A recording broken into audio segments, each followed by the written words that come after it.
मध्य प्रदेश के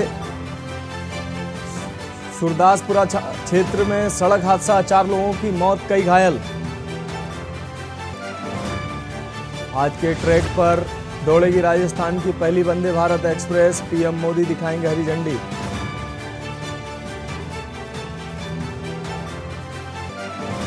UP cabinet का महत्वपूर्ण फैसला, नीति मंजूर, 2125 रुपए प्रति क्विंटल की दर से होगी गेहूं की खरीद।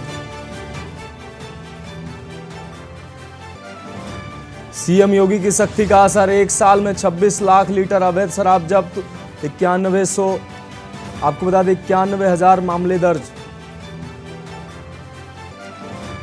उमेश पाल हत्याकांड में आज होगी अतीक की पेशी, अशरफ भी पहुंचेगा कोर्ट, पुलिस मांगेगी रिमांड।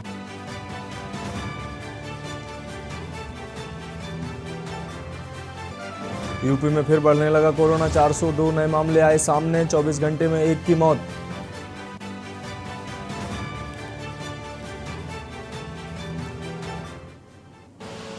आप देख रहे हैं के न्यूज, खबरों का सारथी।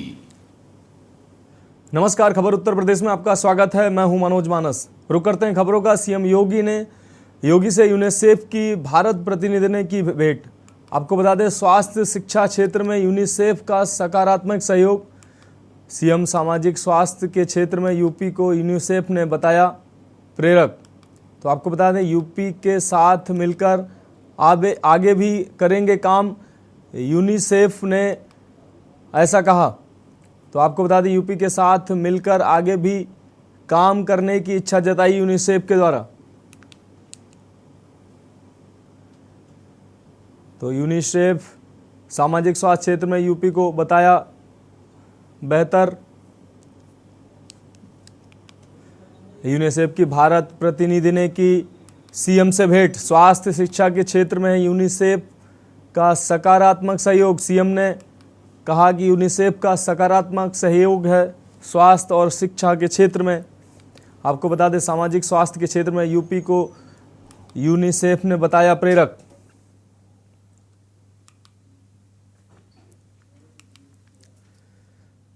बात करते हैं अगली खबर की। खबर फर्रुखाबाद से है। कानपुर के पुलिस महानिरीक्षक प्रशांत कुमार द्वारा फतेहगढ़ पुलिस लाइन ग्राउंड में सलामी ग्रहण कर परेड यूपी 112 ड्रोन एवं स्वान टीम का निरीक्षण संबंधित आपको बता निरीक्षण किया। इसके अलावा संबंधित अधिकारियों को आवश्यक दिशा निर्देश किए। इसके उपरांत पुलिस महानिरीक्षक प्रशांत कुमार ने रिजर्व पुलिस लाइन में विभिन्न इकाइयों, क्वार्टर गार्ड, मैस परिवहन शाखा, CPC, canteen, control room, barracks, अस्त्रागार, अस्पताल आदि का निरीक्षण किया। निरीक्षण के उपरांत पुलिस महानिरीक्षक प्रशांत कुमार द्वारा पुलिस लाइन स्थित सभागार कक्ष में आयोजित सैनिक सम्मेलन के दौरान अधिकारियों व कर्मचारियों की समस्याओं को सुनकर उनके शीघ्र निराकरण करने हेतु संबंधित को आवश्यक दिशा निर्देश दिए। सैनिक सम्मेलन के उपरांत पुलिस महानिरीक्षक प्रशांत कुमार ने पुलिस कार्यालय का निरीक्षण किया। निरीक्षण के दौरान पुलिस महानिरीक्षक प्रशांत कुमार द्वारा पुलिस कार्यालय की विभिन्न शाखाओं के अभिलेखों, रखरखाव, उद्यन स्थिति, साफ सफाई की समीक्षा की गई।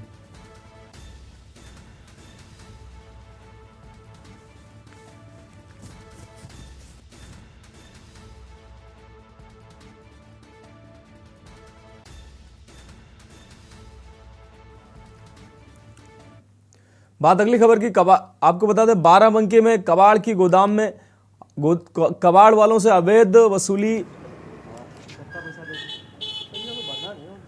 किए जाने को लेकर एक चौकी इंचार्ज और सिपाही के बीच हुई बातचीत का ऑडियो सोशल मीडिया पर जमकर वायरल हो रहा है।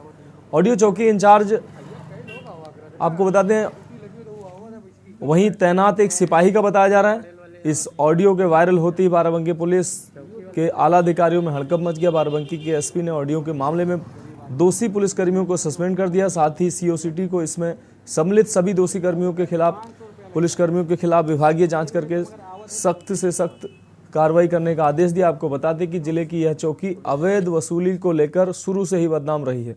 यहाँ पहले भी इस तरह की वसूली के कई मामले सामने आते रहे हैं।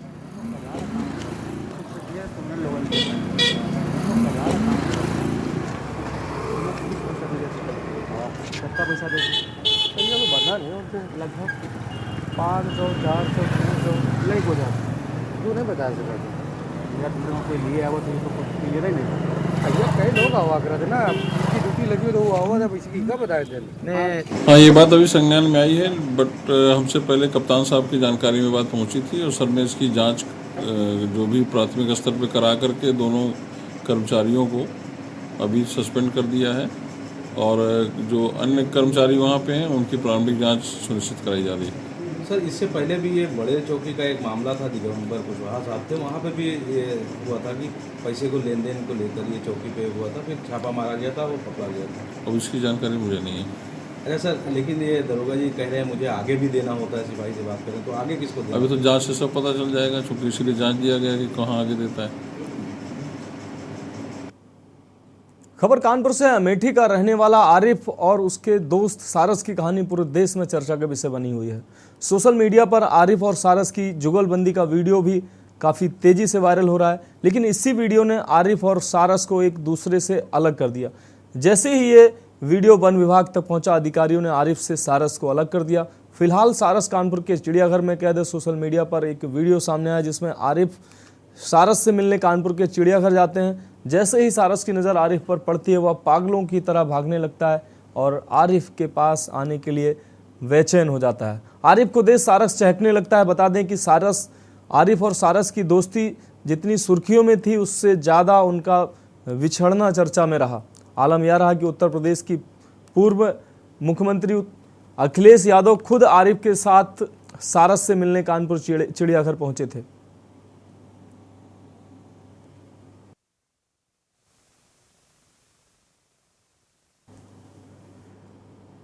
बात अगली खबर की। नॉर्थ सेंट्रल रेलवे एम्प्लॉइज संघ के बैनर तले रेलवे कर्मचारी 13 सूत्री मांगों को लेकर लामबंद है। रेल कर्मियों को कहना है कि बिना किसी सूचना या आदेश के वेटिंग ड्यूटी करवाई जाती है, जबकि इसका भुगतान नहीं किया जाता है। वहीं रेल कर्मियों ने मुख्य नियंत्रक पर आरोप लगाते हुए कहा कि मुख्य नियंत्रक अपने पद का दुरुपयोग कर रहे हैं। उन्होंने आरोप लगाया कि मुख्य नियंत्रक अपने पूरे कार्यकाल में सिर्फ एक ट्रेन मैनेजर को ही अपने सहायक के रूप में रखे हुए हैं, जिससे रेलवे को राजस्व में भारी नुकसान हो रहा है, जिसकी भरपाई मुख्य नियंत्रक से करवाई जाए।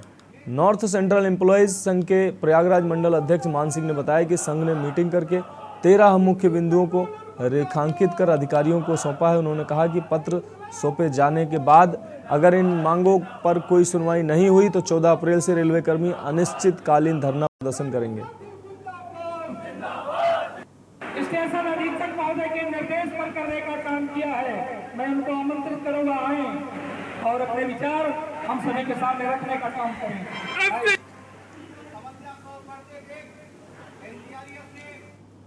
कानपुर सेंट्रल स्थित प्लेटफॉर्म संख्या 3 में ट्रेनों में सप्लाई होने वाले डीजल का पाइप फट जाने की वजह से लाखों रुपए का नुकसान रेल विभाग को हो चुका है।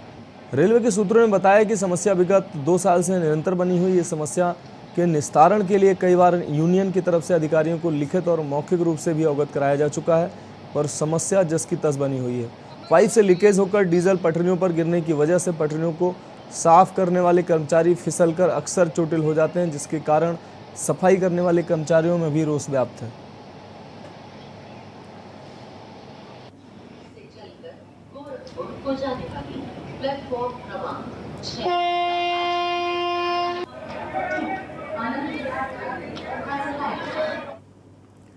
निकाय चुनाव में प्रत्याशी अपनी किस्मत आजमाने के लिए तैयारियों में जुट गए हैं, तो वहीं दूसरी तरफ कानपुर में जनता ने भी स्थानीय समस्याओं को लेकर चुनाव बहिष्कार का ऐलान किया है, जिसका ताज़ा उदाहरण कानपुर के नौबस्ता केशव नगर में देखा जा सकता है, जहां केशव नगर से गुजरने वाली पानी की नहर में दर्जनों नालों का गंदा पानी गिरने से नहर पूरी तरह प्रदूषित हो गई है। वहीं नहर विभाग के द्वारा पूर्व में नहर की सफाई करने के बाद सिल्ट हटाने की भी कार्रवाई नहीं हुई, जिसकी वजह से नहर के सामने रहने वाले लोगों को लंबे समय से गंदगी का सामना करना पड़ रहा है। तमाम शिकायतों के बाद भी जब नहर की सील्ट हटाने की कार्रवाई नहीं हुई, तो आज लोगों ने अपने घरों पर निकाय चुनाव का बहिष्कार करने का ऐलान करते हुए घरों के मुख्य द्वार पर चुनाव बहिष्कार का पोस्टर चस्पा के साथ साथ पूरी गली में बैनर टांग दिए। कि हम लोग पिछले 20 साल से नरक की जीवन जी रहे हैं। गंगा के पानी में लोग सीवर गिरा रहे हैं, नहर विभाग शांत बैठा रहता है। 15 फीट नहर को खिसका दिया गया है। नहर 15 फीट उधर होती थी, पीछे उधर का अवैध बस्ती बनती जा रही है।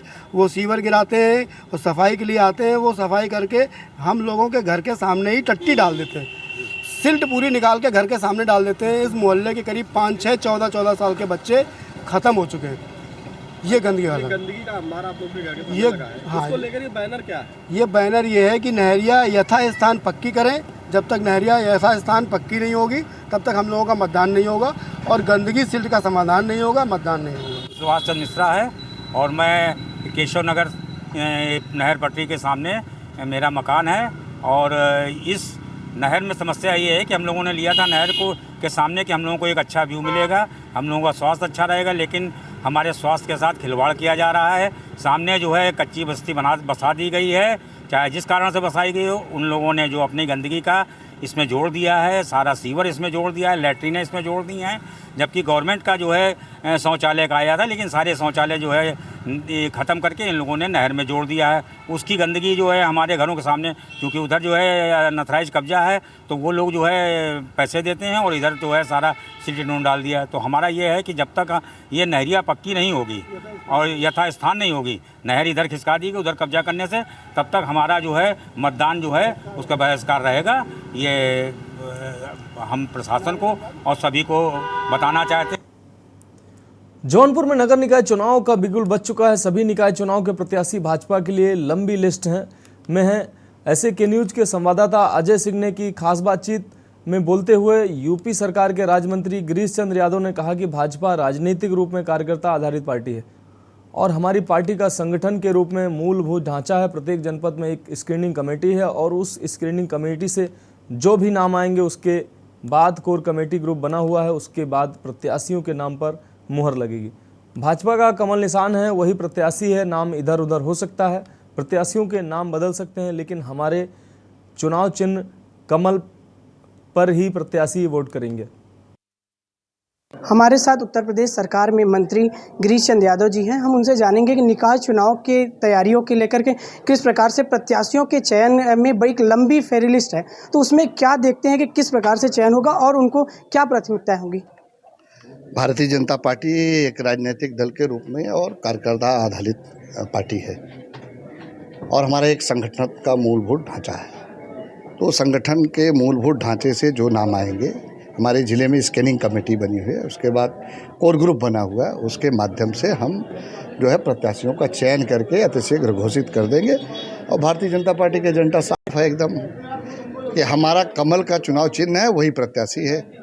नाम इधर उधर हो सकता है, नाम कोई भी हो सकता है। एक चीज़ है कि जौनपुर में जो है पिछले 2 दशक से जो है भाजपा के लिए सूखा था और इस बार क्या मानते हैं कि जो है चुनाव में कमल खिल जाएगा? निश्चित रूप से हम लोगों का इस बात का प्रयास है कि इस बार जौनपुर नगर पालिका के चुनाव में भारतीय जनता पार्टी के कमल खिले। और आपने देखा होगा कि बहुत से लोग सहयोग मानते थे विधानसभा में भी कि यहाँ दोबारा कोई 42 साल में विधायक नहीं हुआ, लेकिन उसका भी हम लोगों ने तोड़ा है, भारतीय जनता पार्टी ने तोड़ा, तमाम रिकॉर्डों को तोड़ा है, प्रदेश में तोड़ा, देश में तोड़ा। तो मुझे पूरा विश्वास है भारतीय जनता पार्टी के कार्यकर्ताओं पर और संगठन पर कि हम निश्चित रूप से इस बार जो है भारतीय जनता पार्टी का परचम फहराएंगे। थे गिरीश चंद्र यादव जी, जिनका साफ कहना है कि हमारे लिए चुनाव निरंतर चलने वाली प्रक्रिया है और ये मैं किसी के तरीके से सेमीफाइनल नहीं मानता हूँ। हम मोदी जी और योगी जी के चेहरे पर चुनाव लड़ेंगे और उनकी लोकप्रियता की वजह से हर चीज़ से हम चुनाव को संपन्न कराएंगे। कैमरामैन आलोक के साथ अजय, के न्यूज, जौनपुर। तो बीजेपी नेता का साफ तौर से कहना था कि कमल ही हमारा प्रत्याशी है, कमल निशान ही हमारा प्रत्याशी है, मतदाता इसी के आधार पर वोट करेंगे, प्रत्याशी कोई भी हो सकता है। बात करते हैं अगली खबर की। औरैया जिले में देर रात प्रधान के घर में एक खौफनाक वारदात को अंजाम दिया गया। प्रधान की हत्या के इरादे से आए कुछ लोगों ने जब घर में प्रधान को नहीं पाया तो प्रधान की पत्नी को बंधक बनाकर घर में बने खूंटे से रस्सी से हाथ पैर बांध दिया और मार पीट कर लूट को अंजाम दिया। जहां घर में रखी अलमारी का ताला खोलकर लाखों रुपए अपने साथ ले गए। इस घटना से पूरा गांव दहशत में है। तो वहीं इस घटना की जानकारी लगते ही मौके पर रात 2 बजे खुद घटना स्थल पर पहुंची और घटना की जानकारी लेते हुए पुलिस अधीक्षक ने ग्रामीणों से जानकारी ली और आरोपियों को पकड़ने के लिए कई टीमों का गठन कर जल्द मामले के खुलासे की बात कही।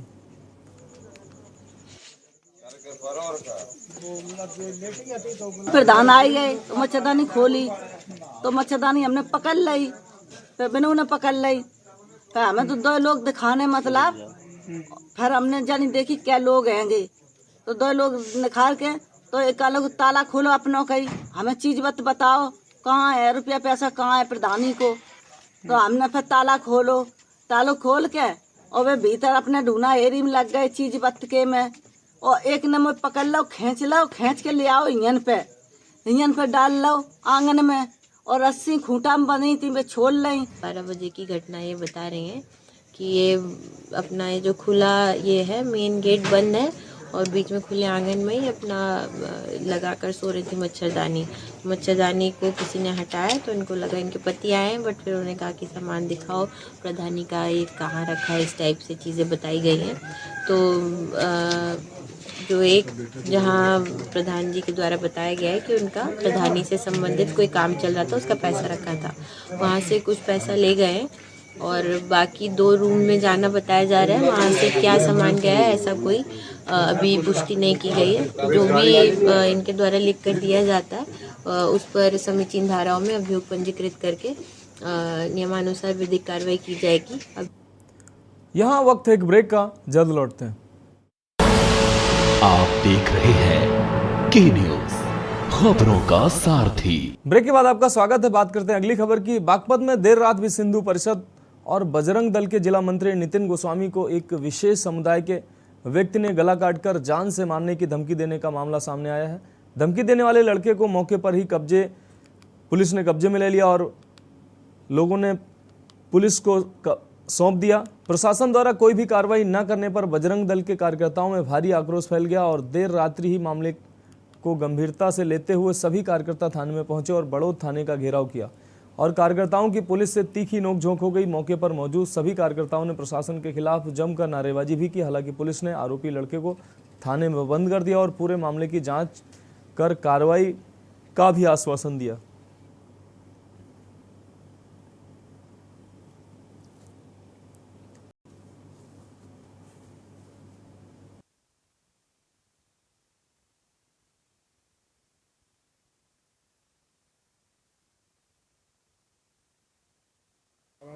नितिन गोस्वामी, जिला मंत्री विश्व हिंदू परिषद बजरंग दल बागपत मेरठ प्रांत। क्या हुआ आपके साथ? मैं अपनी दुकान पर बैठा हुआ था और एक ठेले वाला मुस्लिम ठेले वाला था, ठेला लगाए हुए था। उसको हमने कहा ठेला साइड में कर लो। हमारा कस्टमर आया, उन्हें ठेला साइड में कर लिया। उन्होंने कस्टमर को बताया कि ठेला साइड में करने के बाद उन्होंने कस्टमर को बोला, उन्होंने हम तो ऐसे आदमी नाट काट देते हैं जो ऐसे बोलते हैं हमारे साथ। ये खुली चुनौती है बजरंग दल को। बजरंग दल को खुली चुनौती दे रहे हैं। जो लोग ये चुनौती दे रहे हैं, माहौल ख़राब करना चाह रहे हैं। योगी सरकार में ऐसा नहीं हो पाएगा। SHO साहब ने हमें स्पष्ट आदेश दिए हैं, कड़ी से कड़ी कार्रवाई होगी। इस चीज़ के पूरे हमें स्पष्ट मिले हैं। खबर बागपत से है, जहां अज्ञात बदमाशों ने खेत में युवक की गोली मारकर हत्या की, वारदात को अंजाम दिया। वहीं कार की सीट पर युवक का लहूलुहान अवस्था में शव मिला। ग्रामीणों की सूचना पर पुलिस मौके पर पहुंची और शव कब्जे में लिया। एक गोली कार की छत और दूसरी युवक की कनपटी पर मारी गई थी। परिजनों में मचा कोहराम। शव को पोस्टमार्टम के लिए भेजा गया। युवक के ही खेत के नलकूप पर घटना को अंजाम दिया गया।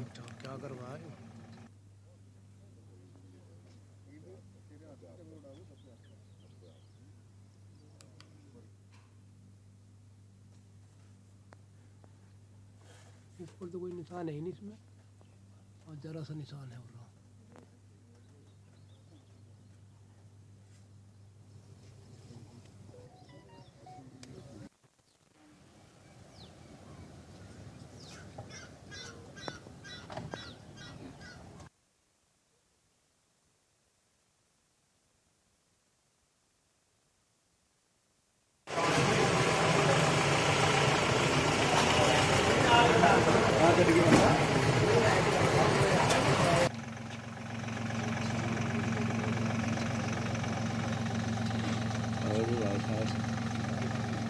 ठीक ठाक क्या करवाए। खबर सुल्तानपुर से है। सुल्तानपुर के स्वशासी राज्य चिकित्सालय, महाविद्यालय एवं चिकित्सालय में कोरोना संक्रमण से निपटने के लिए मॉक ड्रिल हुई। मॉक ड्रिल का कर ऑक्सीजन प्लांट, बेड, वेंटिलेटर समेत अन्य स्वास्थ्य सुविधाएं परखी गईं। डीएम ने CMO, CMS व मेडिकल कॉलेज के प्राचार्य संग स्वास्थ्य सुविधाओं को जांच कर स्वास्थ्य महकमे के अधिकारियों को दिए आवश्यक दिशा निर्देश।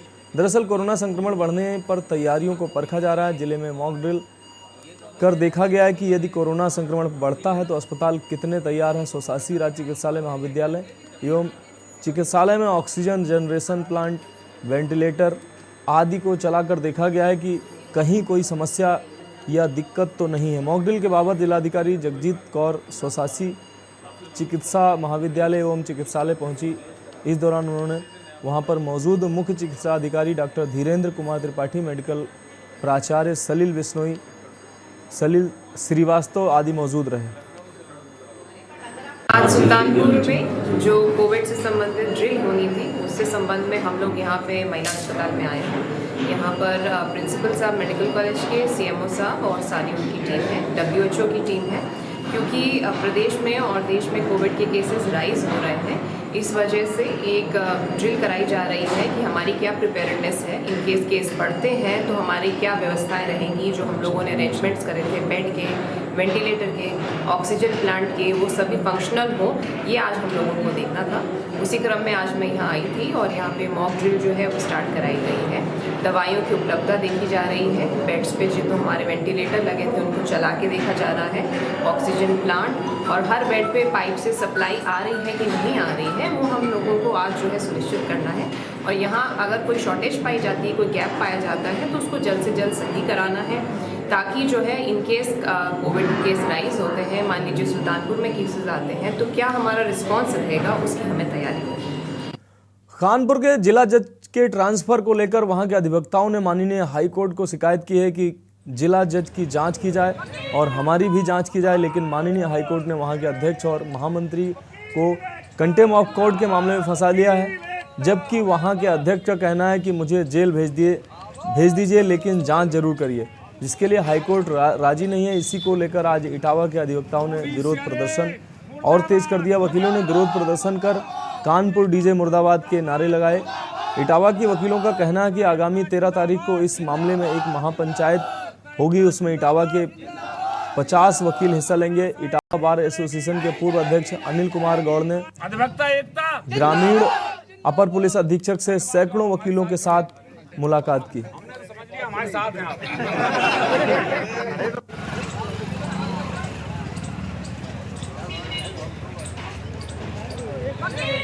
इंडियन लायर्स यूनियन के बैनर तले आज ये धरना प्रदर्शन करना पड़ रहा है। और परसों वहाँ पर 13 तारीख को महापंचायत है, उस महापंचायत में यहाँ के 50 वकील हिस्सा लेंगे। कल हमारे ऑल इंडिया लायर्स यूनियन का वहाँ पर एक डेलीगेशन गया था, जो यहाँ वादा करके आया कि महापंचायत में यहाँ के 50 वकील होंगे। इस तरह ये पूरा भी जितना आंदोलन है पूरा प्रदेश वाइज हो गया है। आज हमारी लड़ाई उससे है जिससे हम न्याय दिलाते थे, वो न्याय नहीं दे रहे, इसलिए हम उत्तेजित हैं। जिंदाबाद जिंदाबाद।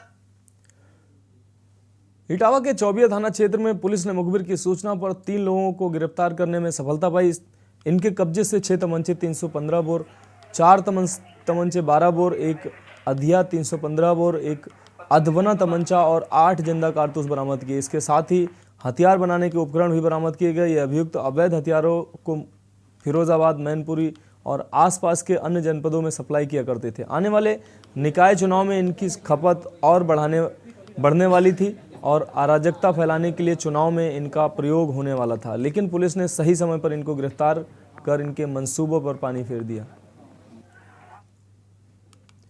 खबरों में अभी के लिए इतना ही। मुझे दीजिए इजाजत और आप देखते रहिए के न्यूज़ इंडिया।